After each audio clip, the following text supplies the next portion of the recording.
There are places on this earth where the living and the dead are separated by nothing more than stone and water. Where the past does not sleep but waits. Where the air itself feels heavy with memory, and the silence is so complete that you can hear your own heartbeat echoing back at you like a drum. I went looking for one of those places deep in the heart of Mexico's Yucatán Peninsula, in a region where the jungle still holds secrets that have been buried for centuries. What I found was not adventure. It was not discovery in the way I had imagined. It was something far more ancient, far more personal, and far more disturbing. This is the story of what called to me from beneath the earth, and why I have never been able to forget it. I had been traveling alone for 6 months when I first heard about the cenotes. Not the tourist-friendly swimming holes with wooden platforms, snack bars, and tour buses full of sunburned families taking selfies. I'm talking about the forgotten ones. The sacred ones. The cenotes hidden deep in the jungle, miles from any paved road, where the Maya once performed rituals to gods whose names most people have long since stopped saying out loud. The cenotes were not just water sources for the ancient Maya. They were portals. Gateways to Xibalba, the Mayan underworld, a place of transformation, trial, and death. The Maya believed that souls entered Xibalba through these sinkholes, passing through water and stone into a realm ruled by the lords of death. And they believed that some spirits never left. That they remained trapped between worlds, waiting for someone to hear them. I was in a small village called Mani in the southern part of Yucatán. The heat there was brutal, the kind that clings to your skin like a second layer, making it hard to breathe, hard to think. The streets were narrow and dusty, lined with low concrete houses painted in faded pastels, pink, yellow, turquoise, colors that had been bright once but were now bleached by the sun. Stray dogs slept in the shade. Old men sat in doorways watching me with quiet curiosity. Women carried baskets of fruit on their heads, moving with a grace that seemed almost timeless. This was a place where the modern world had arrived, but only barely. The old ways were still here, beneath the surface, woven into the fabric of daily life. I had been asking around for days, trying to find someone who knew the location of a particular cenote. One that didn't appear on any map. One that was spoken of in hushed tones by the older locals if they spoke of it at all. Most of them shook their heads when I asked. Some walked away. A few crossed themselves as if I had said something dangerous just by mentioning it. But I kept asking. And eventually I found Adrian. Adrian was in his late 50s, weathered by sun and time, with skin the color of polished mahogany and deep-set eyes that seemed to carry more memory than conversation. He worked as a guide for eco-tours, taking tourists to the safer cenotes, the ones that were easy to access and photograph. But he had lived his whole life on this land, and his family had been guardians of the old ways for generations. His grandfather had been a shaman, or so I was told.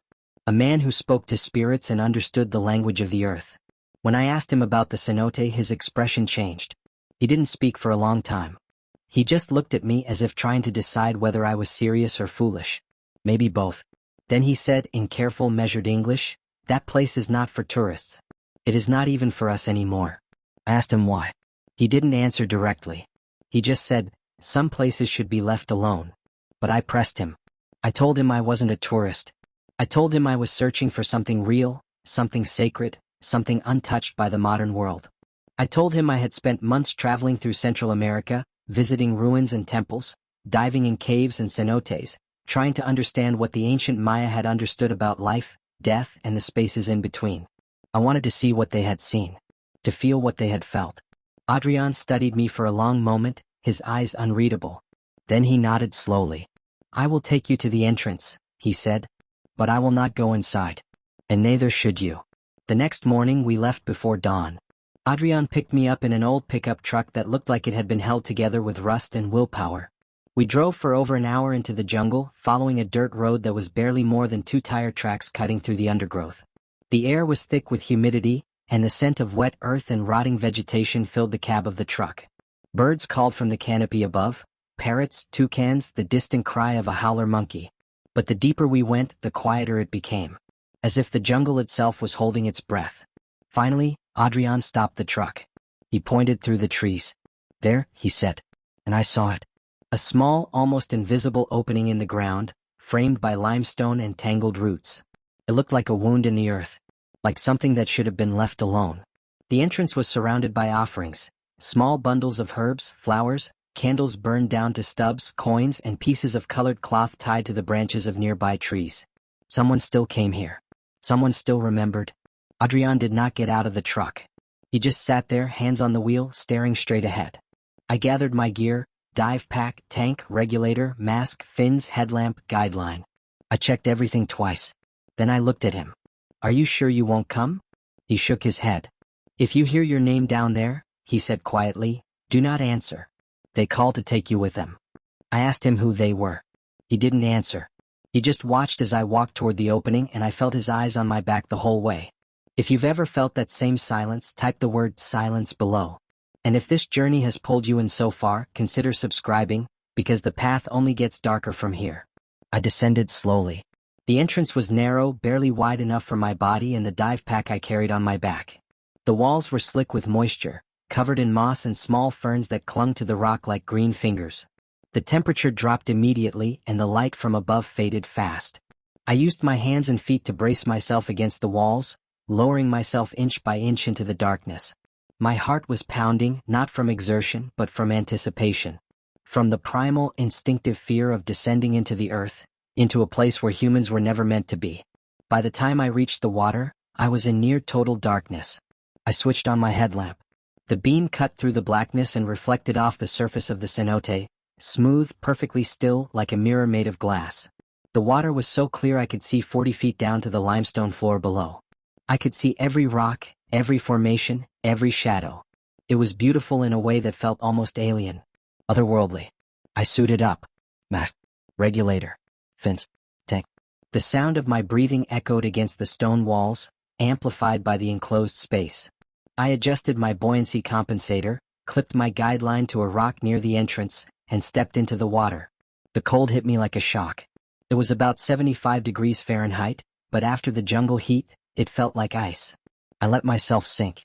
As I descended, the world above disappeared. The only sound was the slow, rhythmic hiss of my breath and the occasional burst of bubbles rising toward the surface. The walls of the cenote were covered in ancient formations, stalactites hanging down like frozen tears, stalagmites rising up from the floor like the teeth of some sleeping giant. Some of them had fused together over millennia, creating columns that stretched from floor to ceiling. The light from my headlamp barely reached the edges of the chamber. Everything beyond was shadow. At 30 feet, I entered a tunnel. The Maya believed this was where the physical world ended and Xibalba began. The tunnel walls were close, too close. I had to control my breathing, keep my movements slow and deliberate. Panic in a place like this was not an option. The guideline I had clipped to the entrance rope trailed behind me like a lifeline, the only thing connecting me to the surface, to the world of the living. Without it, I could easily become disoriented, lost in the labyrinth of underwater passages that stretched for miles beneath the Yucatán.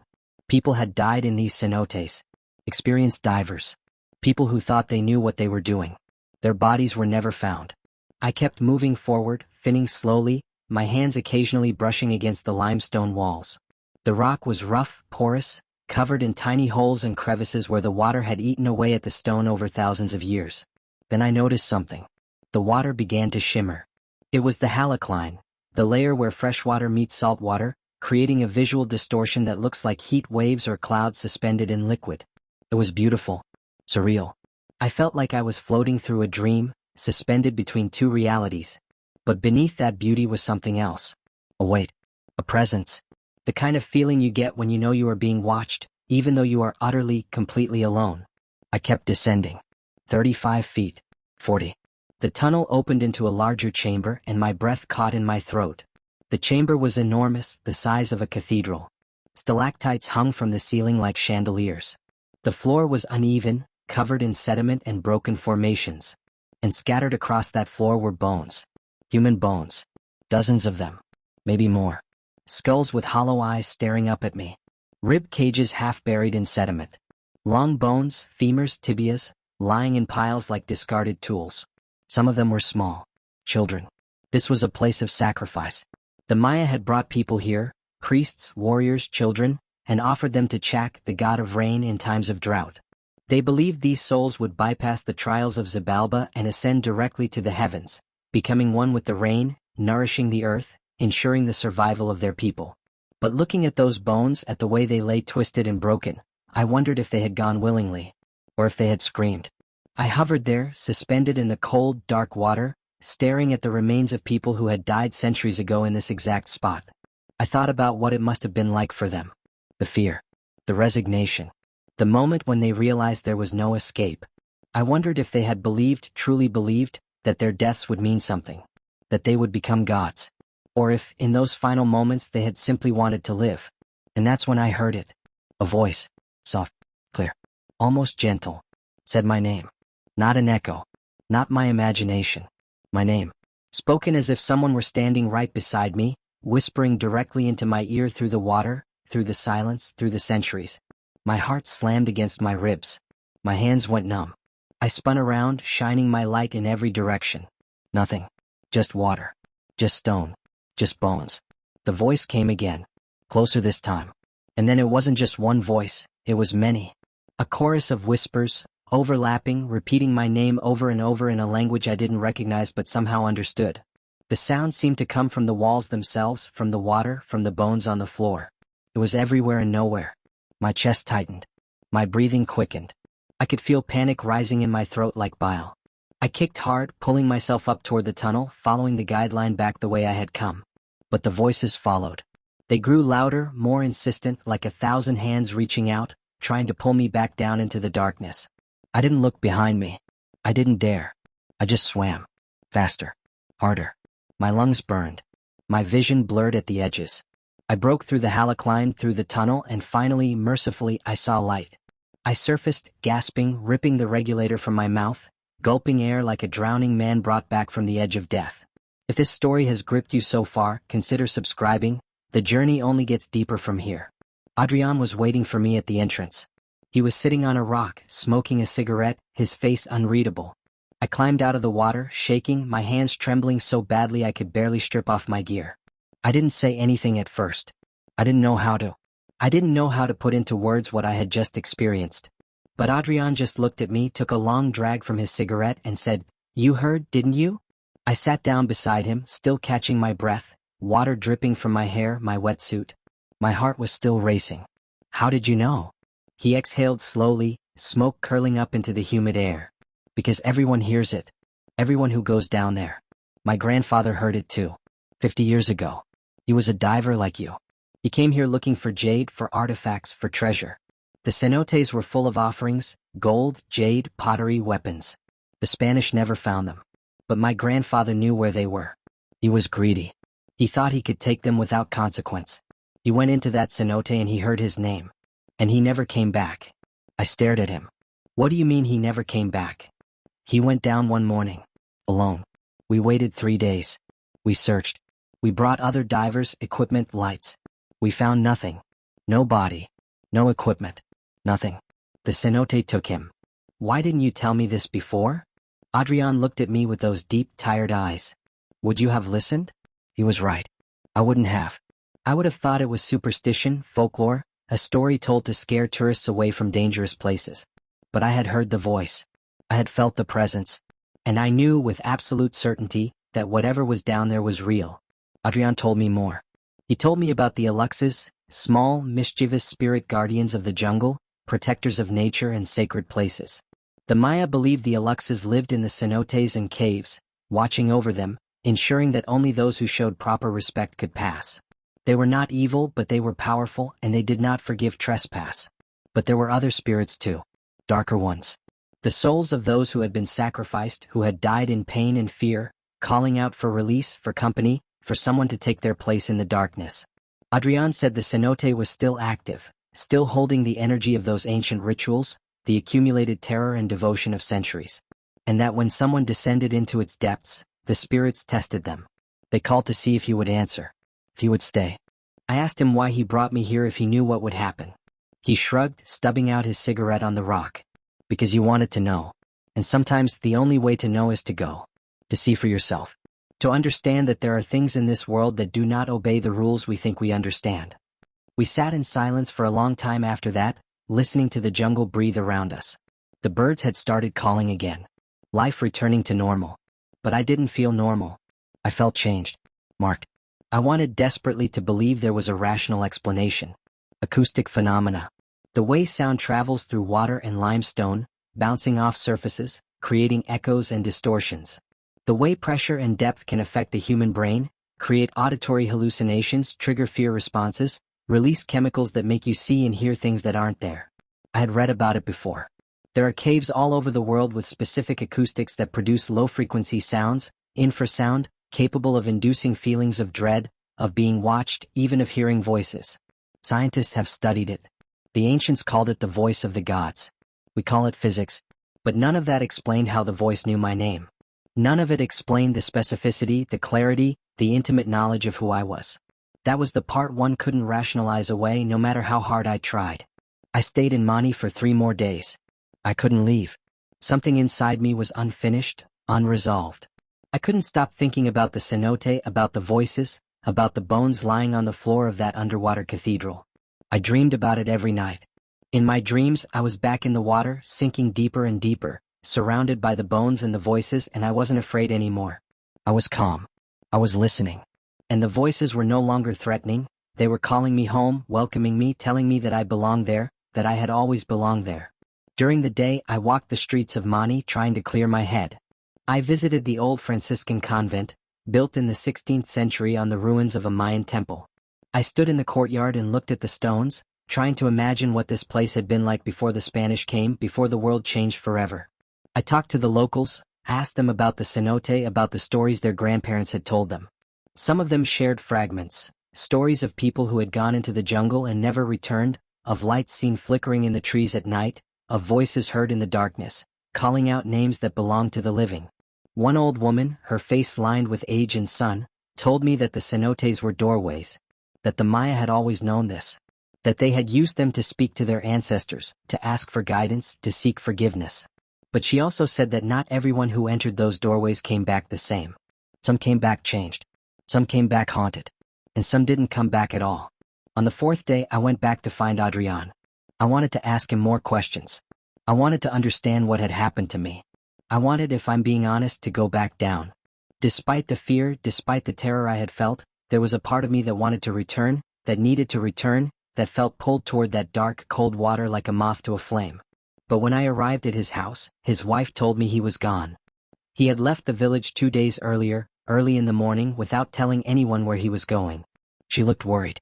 She said he had been acting strange, distant, like he was listening to something no one else could hear. She said he had been talking in his sleep, saying names, repeating words in Mayan that she didn't understand. I knew where he had gone.